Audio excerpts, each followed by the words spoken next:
Hi, I'm Judy Jordan. Welcome to my YouTube Plugged Poetry channel. Last week we talked about Joelle Bieler's poem, What the Dog Perhaps Hears, and how it fits in this grid of Gregor's 4 temperaments.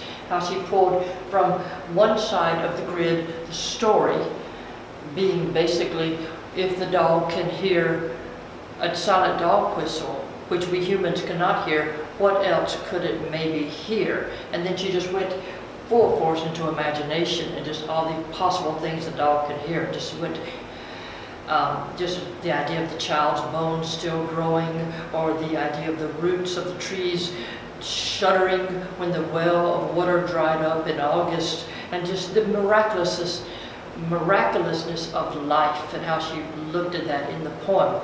And this idea of the grid of Gregor's, it really works really well, because all you're doing is you're pulling one thing, at least one thing from this side of the grid, and at least one thing from this side of the grid, and it makes your poem work so much better. So you're not just telling a story, or you're not just giving us your imagination, which is, I'm sure, a wondrous thing, but can be confusing for the reader if you don't give them some type of premise or stories. Like, for example, in Joelle Bieler's poem, where she just, in the first couple lines, says, if a silent dog whistle blown between our lips can bring him home to us, what else could the dog be possibly hearing? And then in the title she says, what the dog perhaps hears. So you have, that's all you have in the story. And I love this idea because there's other examples of the way you can do imagination. So another example I'm going to talk about today is Joelle Biele's poem, To a Mockingbird. Now, Joelle Biele's first book was called White Summer. It was a winner of the Crab Orchard Series of Poetry First Book Prize. The Crab Orchard Series of Poetry comes out of the school where I teach, Southern Illinois University, Carbondale, and is run by my colleagues, John Tribble and Allison Joseph. And this book was chosen by Allison Joseph. And it's a book that's just, it has a wondrous imagination in it. It has an obvious love for language. And it has a really sharp eye for detail. And it's a beautiful book. But the poems I'm going to talk about are right in the middle of the book, are 14 poems, which are all 14 lines long. And they're all titled things like To a Cormorant, To a Crow, To a Heron, To a Spider, To a Starlings, or To a Mockingbird. And they're all, that's it. That's all you get for the title, for this narrative. It's just the title. I believe it was Charles Wright who said that in a poem, the story can be just the title. And I think Joelle Biele's poems are a perfect example. She has this, she does 14 lines of imaginative wonderings or descriptions of the things she's talking about. But the only way you know what it is she's talking about is because she's told you in the title. So that's the story. She also makes them all 14 lines long, so they're sonnets. So the 14 lines long. So the form is what brings her down and helps the poem stop, because the idea is story and form are limited. They are fixed in place, and music and imagination are unlimited. If we allow our imaginations to go, we can just go on and on and on and on. So if you start writing similes, you just write simile after simile after simile. You need something to pull you down and stop you in the writing. So the form is great for that. So that's why she made them all 14 lines long. So she wrote 14 lines of beautiful images and similes and wonderful music, and then she stopped at 14 lines. So it just works beautifully. The way the form controls the imagination, the way the form controls the music. So you have this beautifully balanced poem. Let me read the poem, To a Mockingbird. To a Mockingbird. So it's you, sitting on the aerial, singing an aubade of car alarms and buses, dogs in the alley, a scratchy record caught in a groove, singing your love to a foggy city that says, do not disturb. From your Sunday perch you sing a thin sliver of river. Trains whose winter whistle you echo along with plane engines, New Year's pots and pans, the minaret, bells calling the faithful to prayer. My Russian bird who winds up with a key, you sing in perfect pitch the songs of cats and sparrows, of garbage cans and rooftop puddles. You're an alarm clock without the snooze, a truck hitting the brakes, a player piano left in the rain. please, please, go back to sleep.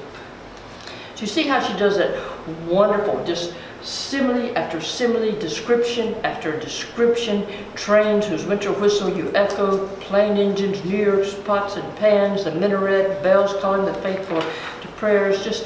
But if you hadn't been told in the title, To a Mockingbird, you would have had no idea what she was describing or no idea what she was talking about. So the story is there, just in the title. If you are a poet who is not really interested in story, you really just want to let your imagination show, you really just want to write imaginatively and with beautiful sounds, accents, alliteration, all you need to do is just give us, in the first few lines or in the title, just enough story to place us so that we know what you're talking about. And then we'll go with you. And then, how do you control your imagination? How do you control your music? One way is to just use some type of form, just what will stop you. In the sonnet is the case in Joelle Biele. She just says, okay, for 14 lines, I'm going to tell my imagination to stop. Okay, because the imagination is unlimited. And then she also, it's a wonderful poem, and that's the sounds in it. Like I wrote this down. You sing the thin sliver of river, trains whose winter whistle. Those wonderful short I sounds. Sing the thin sliver of winter, of river, trains whose winter whistle you echo. And the wonderful thing about these sounds that I really like is short I. Short I is a really quick, glittery sound. It comes to us in waves. Sounds come to us in waves. They come to us in large waves, or they come to us in smaller waves, but they move at the same pace. And the short I comes to us very fast, so we hear it as a sound that's very fast. And so the idea of the bird being very fast, it's a quick, glittery bird that's nimble in the bush. There's some really great sounds to use to describe a bird and to describe what it sounds like. And just the short I is just a wonderful repetition. You sing a thin sliver of river, trains whose winter whistle. That's mouth candy. I just love those lines right there. It's one of my favorite lines in all of poetry. But in any case, I think this is a wonderful example of how this grid can work and how you can write a poem and work within the grid and still just let your imagination go. So you have story enough to place the reader so the reader doesn't feel confused, but you get to let your imagination and music do anything it wants to.